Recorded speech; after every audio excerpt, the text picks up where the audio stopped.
মালয়েশিয়ায় বাংলাদেশি কর্মীদের জন্য এসেছে এক দারুণ খবর। দেশটি নীতিগতভাবে সিদ্ধান্ত নিয়েছে আগামী কয়েক বছরে বাংলাদেশ থেকে বড় পরিমাণে কর্মী নিয়োগ দেবে। শুধু তাই নয়, কর্মীদের বেতন, নিরাপত্তা ও সার্বিক কল্যাণ নিশ্চিত করার প্রতিশ্রুতিও দিয়েছে মালয়েশিয়া সরকার। আজ মালয়েশিয়ার রাজধানী পুত্রাজায়ায় প্রবাসী কল্যাণ ও বৈদেশিক কর্মসংস্থান মন্ত্রণালয়ের উপদেষ্টা ডক্টর আসিফ নজরুল এবং মালয়েশিয়ার মানব সম্পদ মন্ত্রণালয়ের ঊর্ধ্বতন কর্মকর্তাদের মধ্যে এক গুরুত্বপূর্ণ বৈঠকে এই সিদ্ধান্ত হয়। বৈঠকে দুটি বিষয়ে বিশেষ গুরুত্ব দেওয়া হয়েছে।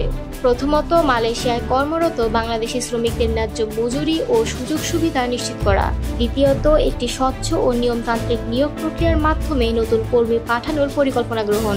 মন্ত্রণালয়ের এক ঊর্ধ্বতন সূত্র জানিয়েছে, মালয়েশিয়ার চাহিদা অনুযায়ী বাংলাদেশ থেকে উল্লেখযোগ্য সংখ্যক কর্মী নিয়োগের বিষয়ে বিস্তারিত আলোচনা হয়েছে।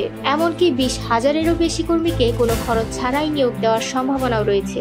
এই আলোচনায় অংশ নিতে উপদেষ্টা আসিফ নজরুলের নেতৃত্বে একটি প্রতিনিধি দল এখন মালয়েশিয়ায় অবস্থান করছেন। দলটিতে রয়েছেন সিনিয়র সচিব নিয়ামতুল্লাহ ভুইয়া এবং উপসচিব মোহাম্মদ সারোয়ার আলম। তারা মালয়েশিয়ার বিভিন্ন দপ্তরের সঙ্গে শ্রমবাজার পুনরুদ্ধার ও স্থিতিশীল রাখার লক্ষ্যে দফায় দফায় বৈঠক করছেন। সারোয়ার আলম জানিয়েছেন, মালয়েশিয়ার মানব সম্পদ মন্ত্রণালয়ের সঙ্গে আলোচনা ছিল ফলপ্রসূ। তিনি আশাবাদ ব্যক্ত করেন, আগামী 21 মে ঢাকায় অনুষ্ঠেয় যৌথ কার্যনির্বাহী কমিটির বৈঠকে এই সিদ্ধান্ত চূড়ান্ত হবে। অপরদিকে মালয়েশিয়ায় অবৈধভাবে অবস্থানরত বাংলাদেশিদের বৈধতা দেওয়ার বিষয়েও আলোচনা চলছে।